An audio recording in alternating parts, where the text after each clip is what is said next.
இன்றைக்கி நம்ம கோயிலுக்கு உதவும் கோழியை பற்றி தான் பார்க்க போகிறோம். இன்றைக்கி வீடியோவில் பாருங்கள், நம்ம கோழி பண்ணையில் எப்படி கோழிகள் இருக்குது அப்படின்னு பார்க்கலாம்.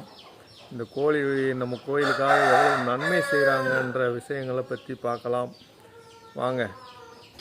நம்ம அம்மாவோட பூஜைக்கு பெரிய உதவியாக இருக்கிறவங்க இவங்க வந்து இங்கே வளர்ந்துருந்தாலும் நம்ம கோயில் பூஜைக்காக பெரும் பங்கெடுக்கிறவங்க இவங்க.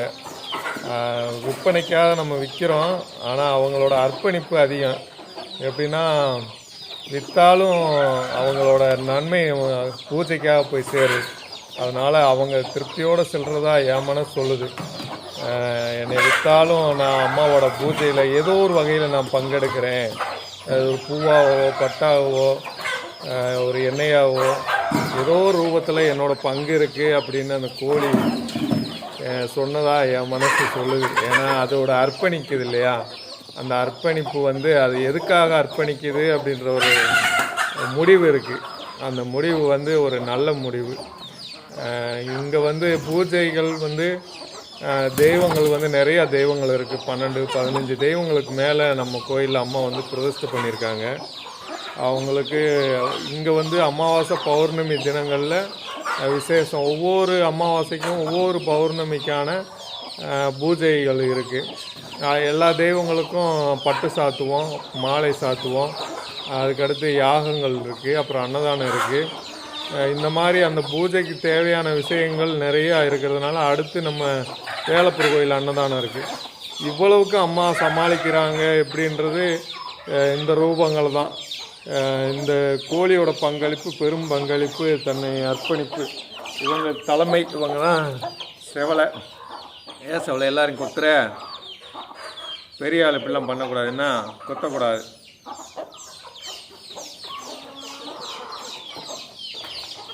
ஆரம்பத்தில் அம்மா சுயம்புவாக நாகம்மா மட்டும் இருந்தாங்க. அதுக்கடுத்து விநாயகர் வந்தார். இப்போ மொத்தம் 15 தெய்வங்களுக்கு மேலே வந்துருக்காங்க இல்லையா.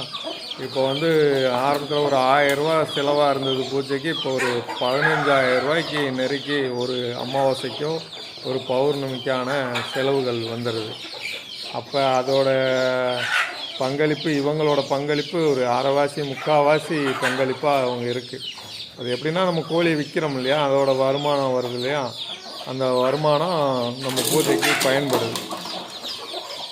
இன்னும் இவங்களுக்காக ரூம் கட்டியிருக்கோம். ஒவ்வொருத்தவங்களுக்கும் ஒரு ரூமில் அவங்க முட்டை காத்து அடை காத்து குஞ்சு பொறிச்ச பிறகு 1 மாதம் இருந்து வந்தாங்கன்னா அந்த குஞ்சு நல்லா வளரும் அப்படின்றதுக்காக முன்னாடி அந்த வசதி இல்லை. இப்போ கொஞ்சம் அந்த வசதி அவங்களுக்கு ஏற்பாடு பண்ணி கொடுத்துருக்கோம். இவங்களாம் செல்ல பிள்ளையெல்லாம் இறக்கி ராவிட்டு இருக்காங்க.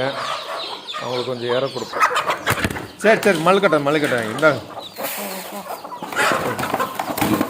இந்தா நீ மட்டும் வா.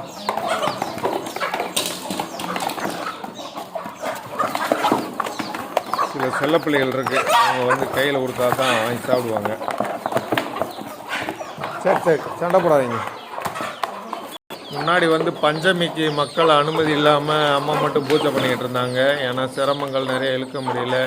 வர்றவங்களுக்கான உபசரிப்பு இருக்கணும், அவங்களுக்கு அன்னதானம் இருக்கணும், இங்கே கரெக்டாக ஆள் இருக்கணும் அப்படின்றதுனால இப்போ அம்மாவோட வராயோட உத்தரவில் அம்மா அதையும் மக்கள் வந்து தரிசனம் பண்ணட்டும், அவங்களுக்கு அம்மாவோட மங்களம் கிடைக்கட்டும்னு மஞ்சள் அரைக்கிறது அந்த விசேஷங்கள்லாம் ஏற்பாடு பண்ணியிருக்காங்க. இனி வந்து பஞ்சமி அன்னைக்கு நம்ம கோயிலுக்கு எல்லோரும் வரலாம், அதுக்கு அனுமதி இருக்குது. அன்னைக்கான சிறப்பான செயல்பாடுகளும் இனி அம்மா செய்வாங்க. நாங்கள் வந்து அம்மா கூட இருக்கிறது எல்லாம் நன்மையை விட நிறைய அவங்களுக்கான டார்ச்சர் கொடுக்குற வேலை தான். ஏன்னா பொருளாதார ரீதியாக அவங்ககிட்ட ஏதாவது சொல்லிக்கிட்டே இருக்கிறது, அது இல்லை இது இல்லை அப்படின்னு. ஆனால் அத்தனையும் அம்மா வந்து சமாளித்து போகிறாங்கன்னா அது பெரிய விஷயந்தான். அவங்களுக்கு நன்றி சொல்கிறதுக்கு வார்த்தை இல்லாத அளவுக்கு ஒரு மனித ரூபத்தில் அவங்க எல்லாம் சமாளிப்பாங்க. சரி, இன்றைக்கி இதுக்கான பதிவு போட்டாச்சு.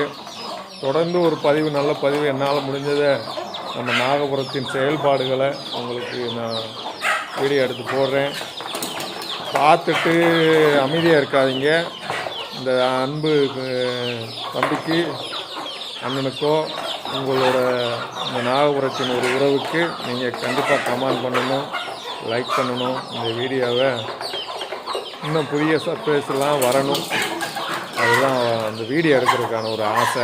நன்றி, வணக்கம். ஓம் சக்தி, நாகசக்தி.